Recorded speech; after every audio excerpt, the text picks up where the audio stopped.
Hello everyone, welcome back to the Movie Reviewers 100. My name is Scott, also known as Cineram here on YouTube. I do the reviews on Thursdays for this channel, and we haven't had a video here for like 2 months, I think. There was some talk amongst the guys about posting regularly. It didn't happen, and I am just as much to blame for that as anybody else. But I wanted to talk about a movie that I just saw a couple nights ago that just opened. So, a prompt review as opposed to one that comes a week after it's open for me this time. The movie is Passengers. Passengers is a movie that I was very much looking forward to when I first heard about it. It's a science fiction movie. It's directed by Morten Tyldum, who did The Imitation Game, a movie that I thought was very decent. Stars Jennifer Lawrence, who I think is great, and Chris Pratt, who's very fun. And I learned a little bit about the premise of this movie, but I made a decision early on to not watch the trailer and to not watch any clips and to avoid television commercials that are broadcast and look away from the screen and not watch it, not read reviews, not learn any more than I already knew about the movie, because I knew I'm definitely seeing this movie and it could be really fun, and I've read good things about the script before it had been made. So I thought I'll just, stay away from all that stuff and just experience the movie and everything that it has to offer visually and what have you, when I actually go and see it, versus watching the trailer obsessively and memorizing half the dialogue and what have you. And that's a fun experience for me. I don't do it a lot. Most of the movies that I'm really looking forward to, I at very least watch the trailer. Any Marvel movie, any Star Wars movie, any big movie like that, that I've been reading about. I'm like, oh good, now I finally get to see a little bit of footage from this movie that they've been talking about, how they're going to make it for months or years in advance. But I didn't do that with Passengers, and I'm glad I didn't, because I got to experience it fresh, pretty much with my first viewing. I did know a little bit more about the movie than the marketing revealed. The trailer is actually pretty similar to the trailer that just got released, that was released recently for this new Will Smith movie called Collateral Beauty. That's what it's called. And there's a key element of the story, of the premise of the story, that's left out of the marketing. And that was the case also with Passengers. But I read about this particular story point very, very early on. So I'm not going to get into that yet, but I am going to get into some pretty hefty spoilers about this movie. If you haven't seen it yet, if you're interested in it, stay away from the spoilers. I'll give you a warning when I get to that part. For right now, I'm just going to talk about the movie itself in a general way, and then get into more specific details, and you can, click away once you get to that part if you don't want to know about the ending, which I am going to talk about, the ending of the movie. So anyway, the story of this movie basically is Chris Pratt and Jennifer Lawrence are passengers, as the title would indicate, on a ship in the distant future that is making a long, long journey to a new colony on a distant planet which has been made habitable for human beings. The Earth is, overpopulated and crowded, so they're colonizing new planets, and they have done this, at this point, a few different times. It's run by a company. Reminds me a lot of the By and Large company from WALL-E, because the ship itself kind of reminds me that it's even got a similar name. It's called, I think, the Avalon, whereas the ship in WALL-E was called the Axiom. But everyone is just basically there to hang out on the ship until they reach their destination. Now, the difference between WALL-E and this movie, of course, is that in Passengers, everyone's been put to sleep. The journey is 120 years long, and they don't want everyone to age out and die before they reach their destination. So they're all in their hibernation capsules. They won't age until they reach the destination, or so they planned anyway. The problem is, of course, that Chris Pratt pod shuts down and wakes him up before it was supposed to. Much, much, much too early. 90 years too early. So they've only been traveling for about 30 years when he gets woken up. And he's disoriented when he wakes up, and he is groggy, and he's basically guided by the automated system to his cabin, and where there's clothes and luggage waiting for him, and food and everything like that. But then after a while he looks around and goes, hey, wait a minute, I'm the only one that's awake. What's going on here? So, as we see in the very beginning of the movie, there's this accident involving the ship. The ship basically projects sort of a force field-like thing around its front end, which vaporizes debris. It's like this sort of this umbrella that's pointed straight ahead, and any objects like asteroids that come into contact with it get vaporized so the ship doesn't get damaged. Because it's on autopilot. There's no one to steer it around anything.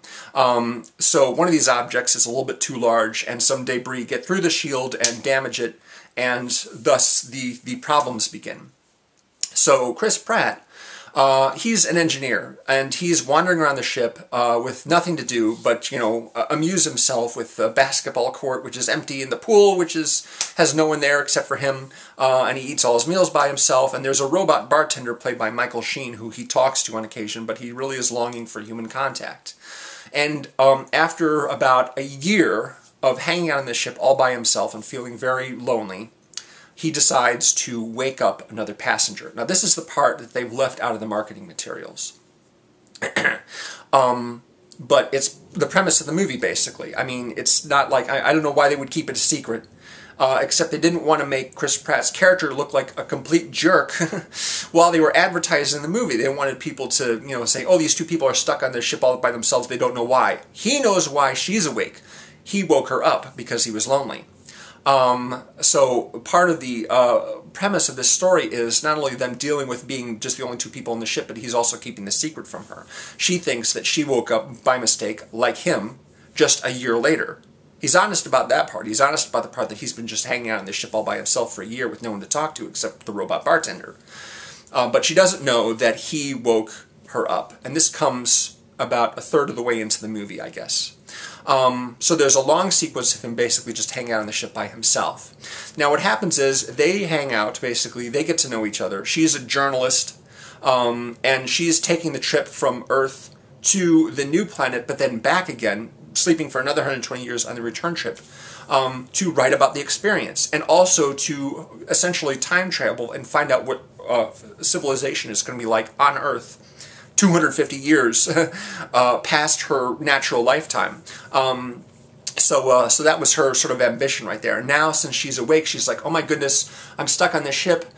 We've got another 89 years to go, and I'm going to die on this ship before I even reach the new planet, so I'm not going to get the experience that I want to. But I'm going to write about it anyway, you know, write about being alone on the ship with this one guy. Eventually, more things start to go wrong on the ship. The technical thing that went wrong with Chris Pratt's life pod, that starts escalating. More things start going wrong, and eventually they realize the ship is in serious, serious trouble, and they have to figure out a way to fix it before the ship's systems completely fail, and they put the lives of everyone on board in danger. The ship basically holds about 5,000 passengers who are civilians, and the crew, which is 200 plus, so about 5,300 people are on the ship, and they're all going to die unless they solve the problem, unless they fix what's going wrong with it. As to my thoughts of the movie, I unfortunately don't recommend it. There's some big problems with this movie. There are plenty of movies that I've seen that are technically well made. There's nothing really wrong. They're well shot. Everything about, you know, well acted. Everything about them is good. But there's just some fundamental issue that is very wrong-headed. That really rubs me the wrong way. And there's a couple of things involving this movie, especially involving the end. I've read that the script was reworked after, you know, it was bought. It was a very sort of famous script in the industry for being very well liked and very well regarded, but they made some big changes to it while they were shooting. And another big change that they made was, I think, dramatically reducing what happens at the end of the movie. So now I'm going to get into some serious spoilers here as far as the end goes. The end of this movie basically looks like it was dramatically reduced from what was shot. And one of the reasons why I can say that is because of Andy Garcia. Andy Garcia, if you've watched the trailer or a clip, you might have seen a brief shot of him in the movie. Andy Garcia is only in that one shot in the movie. He basically walks out of a doorway with some people behind him and looks around. That's his only appearance in the entire movie. And he gets star billing along with, you know, the other main actors in the film. But he's not in it really. He's not in the movie. He's there in the credits. But his only appearance in the movie is in that one shot. As I understand, he plays the captain of the ship. But you know, I expect that his role was much bigger. That he had more dialogue scenes, and I think that's because his appearance in the movie comes at the very end of the trip when they finally arrive, when the ship finally arrives at the planet that they're going to, and he wakes up and discovers what has happened with Chris Pratt and Jennifer Lawrence's characters. As to what exactly happened to them, the movie doesn't tell us. The movie doesn't tell us what happened to them. The big dramatic point in the movie, before everything really starts going wrong with the ship, is that Jennifer Lawrence finds out what Chris Pratt did to her. He basically destroyed her life by waking her up early, ensuring that she would die on the ship rather than make it to the planet, which is what she wanted to do, and then take the trip back again. Of course, you could argue that it was a good thing that he woke her up, because when things started really going wrong in the ship, he needed an extra pair of hands. He wouldn't have been able to save the entire ship and everyone on board all by himself. He needed her to help him with that.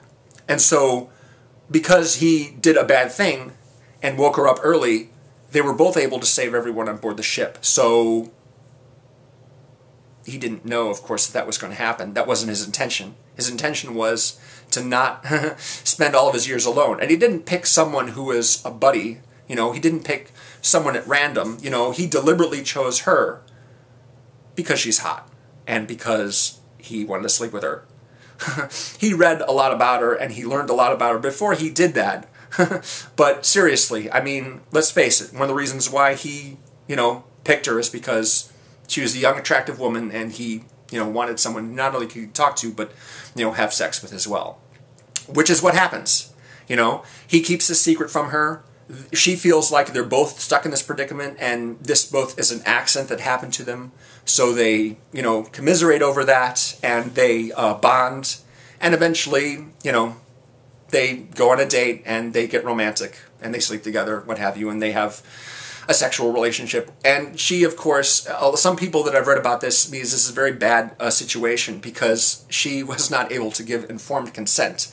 That's a very big thing these days. We talk about, giving consent to whoever your sexual partner is, your romantic partner, and informed consent is a big part of that. If you're keeping this huge secret about the circumstances as to how you came together, then essentially you're preventing the person that you're with from making an informed decision as to whether or not you actually want to be in a relationship with this person, or at least, spend the night together. So that's bad. And when she finds out about this, she is super angry, and she won't speak to him for, it seems like, weeks. There's a long period of time that this movie takes place over the course of about 2 years. The first year is him by himself. The second year is she's awake and they're, spending time together. Until they're not, when she finds out that he woke her up deliberately, and that it wasn't an accident, and that he chose her, and that, as a result, ruined her life, basically, by ensuring that she would die on the ship. So she's not happy about that. And when things start to go badly, they work together, but she's still clearly angry at him.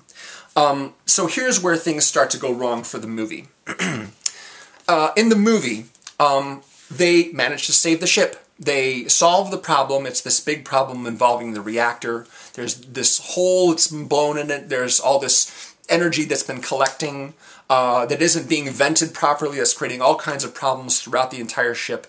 And they really need to solve this problem or they're all going to be dead. And they manage to save the ship just in the nick of time. And they do this basically by Chris Pratt donning a spacesuit and going outside and physically holding a vent open that would allow all this extra fire that the reactor is generating to vent out into space, and everything will self-correct after that. They sealed the problems with the engine and everything like that, but they need to take care of that one last thing. And he basically brings like a door with him, a solid door that he takes from some other part of the ship and uses as a heat shield, because since he has to manually hold this door open, he's going to get the blast of this stuff in his face. And they manage to vent everything out, but he gets blown out into space. Now, I figure at some point a version of this movie, or version of this story, was her donning a spacesuit, going out and trying to grab him and bring him back. But she fails in doing so, and he ends up dying. So essentially sacrificing himself for the lives of everyone on board the ship. But that doesn't happen in the movie. She manages to grab a hold of his tether and bring him back inside and resuscitate him, and he's fine. Despite the fact that he got a huge heat blast in his face that would have destroyed him in his suit, he's fine. He's fine and he's healthy. And it's after that point that he looks at the medical pod, basically, that they use to resuscitate him. He says, hey, there's another little option on this thing. In addition to like performing surgery and resuscitating people, it can also do this thing which they call suspension. And it looks like that if you were to get in this pod, Jennifer Lawrence, you might be able to get put back to sleep. The whole problem why they can't go back to sleep, as they explain very early on in the film, is that it's a much more complicated process to put someone into suspended animation than it is to simply wake them up. There was a special facility where everyone got put to sleep, and then their hibernation pods were transported onto the ship. And they couldn't just put everyone back. You know, Chris Pratt tries to put himself back to sleep, basically, but it doesn't work. He can't go back to sleep because it's too complicated, and they don't have the gear for that on the ship, which is why neither of them could go back to sleep once they're awake. So he says to her, hey, look, if you get in this pod right here, I might be able to put you back to sleep. What do you say? And she goes, yeah, but there's only one, which means you'll still be on the ship alone for the rest of your life. So what happens after that? What do they do? The answer is the movie doesn't tell us. The movie doesn't tell us what happens. We can assume from what we see in the end of the movie that she says, no, I'm not going back to sleep, I'll stay awake with you, and we'll live out the rest of our lives together on this ship with a robot bartender to talk to. But the movie doesn't tell us that. It doesn't give us any answer at all. And I think that what happened was they shot a scene in which Andy Garcia, the ship's captain, wakes up and looks around the ship, and the atrium, which has all kinds of trees and plant life in it all of a sudden, when no one was supposed to be awake to set all that up, he finds them probably in their hibernation pods that don't work anymore. And they've been dead, both of them, for like 10 years or so. And he finds a note or some little disc, some data disc with some video on them where they talk about what happened to them and the fact that they decided to stay awake on the ship rather than be put back to sleep. They cut all that out of the movie. You know, I'm sure that that's what happened. That they, you know, it's possible that it ended differently, but from what is left of the movie, what footage they left in the movie, you know, it looks like that's what happened. You know, it could be that he put her to sleep, that she said, okay, I'll go back to sleep in this pod, but there's no footage of her waking up at the end. And there's nothing to suggest that she was there for the end of the trip along with everyone else on the ship. You don't see either of them after that point. They're not in the movie. The last scene is of him asking her, can I put you back to sleep in this pod right here? Pretty much. There's maybe another scene after that where they're having another drink at the bar with the robot bartender. That's pretty much it. And we don't, the movie won't tell us what happened, really. I mean, we just sort of have to assume it. And the fact that Andy Garcia is in just one shot of this movie at the very end suggests very strongly that his entire role was cut from the movie, or at least almost all of it. I'm sure his agent insisted that there be a little bit of footage of him in the movie and that he be listed in the credits so that in addition to his salary for going on set and acting in front of the camera for however many days he was there, he would also get residuals from the profits of the movie, because that's a thing. You know, actors, they, especially the ones in the principal cast, they get residuals when they appear in the movie. If they are a character with a speaking role and they're listed in the credits, they get additional money from additional profits of the movie from the theatrical showings and from video sales and cable broadcasts and downloads and all that stuff. They get a little percentage of that. And if Andy Garcia's entire part was cut from the movie, he wouldn't get any of that stuff. He wouldn't be in the credits, he wouldn't be in the movie, he wouldn't get any residuals from this film. So his agent probably insisted that there be a little bit of footage of him in the movie and that he be in the credits so that he could get residuals from the film. But what that does is it betrays the fact that, you know, there's a whole bunch, there's scenes that are just missing from this movie and they ought to be in there just so we can find out, we can get an answer of what happened. I'm assuming that the two of them stayed awake on the ship to live the rest of their lives on the ship together, and that they died about, 10, 20 years or so before the ship actually docked and the crew woke up. I'm glad I stopped the camera temporarily because my battery was almost about to run out. I've been talking for a while. Okay, so I did some quick calculations here. So as the story goes, as they establish in the movie, the crew and all the passengers are scheduled to wake up 4 months before arrival. So that means that they'll be up and around and eating meals 3 meals a day, each of them, for 4 months until they actually arrive at their destination. Now, given that there's about 5,300 people on the ship, that means 4 months equals 120 days, with 5,300 people eating 3 meals a day for each one of those 120 days. That equals 1,908,000 meals consumed during the last 4 months of the trip. On the other hand, you've got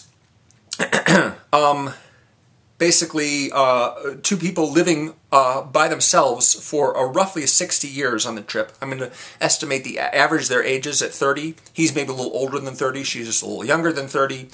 So let's say they both live to 90 years old, approximately. They might even live longer than that if the medical facilities on the ship are good enough to keep them alive longer. And, you know, that might well be longer than that. Let's say they each live another 60 years by themselves on the ship.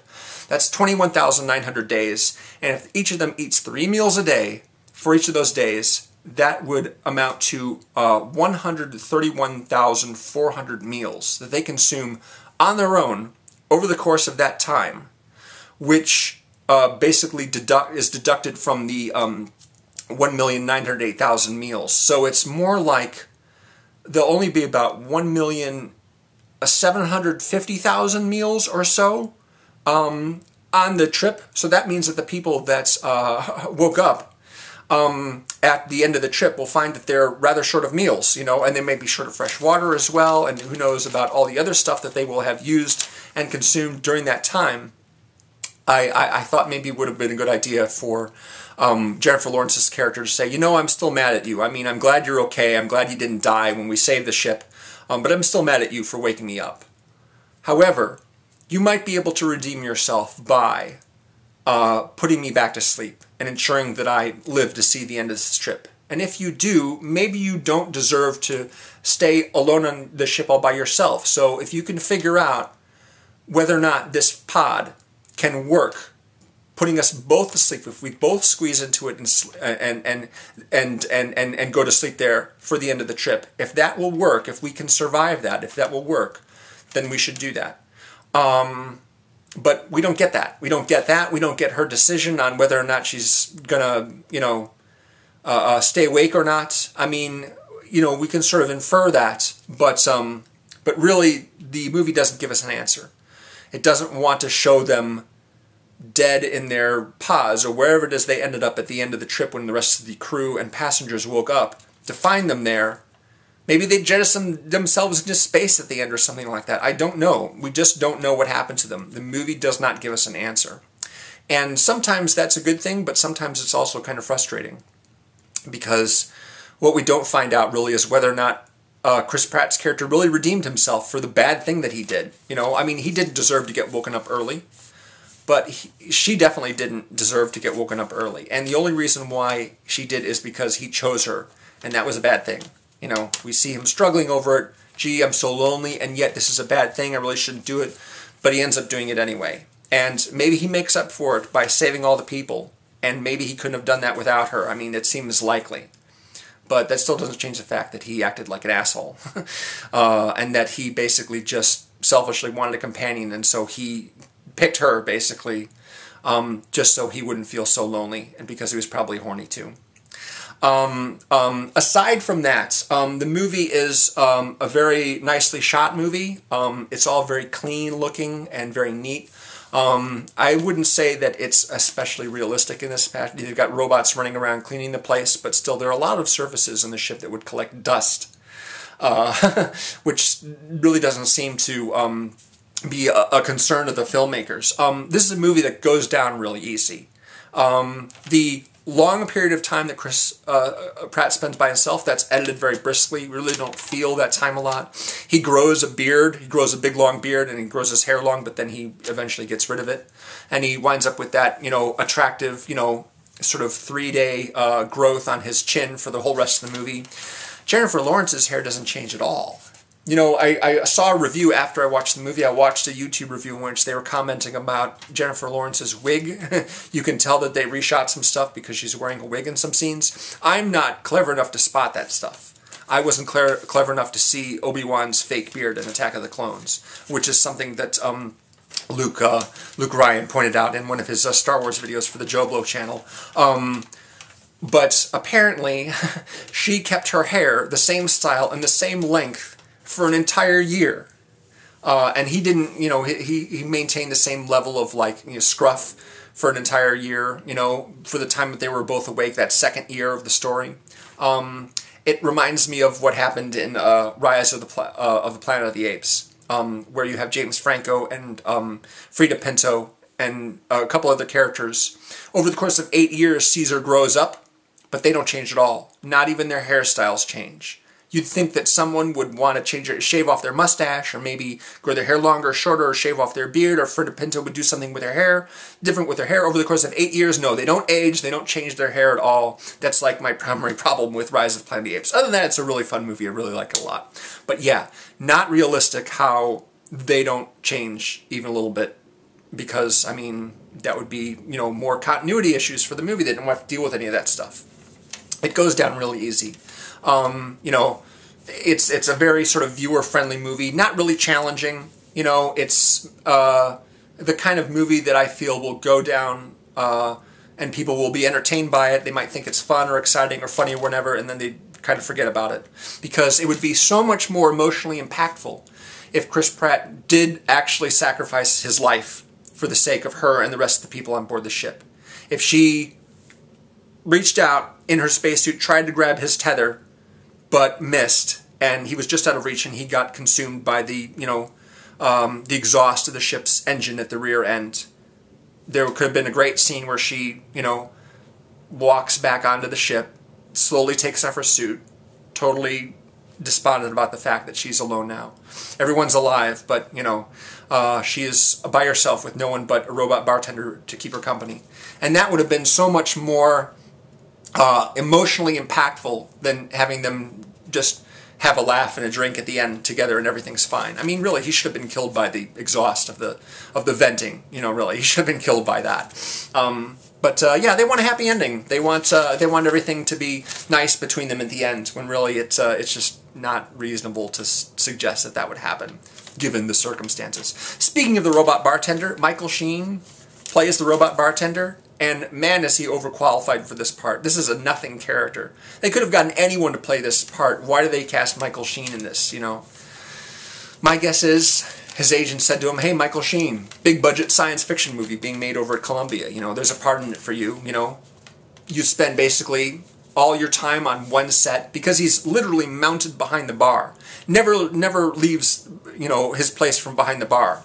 So they could have shot all his scenes back to back, and then he would have been done, and he got a nice big paycheck, and of course residuals.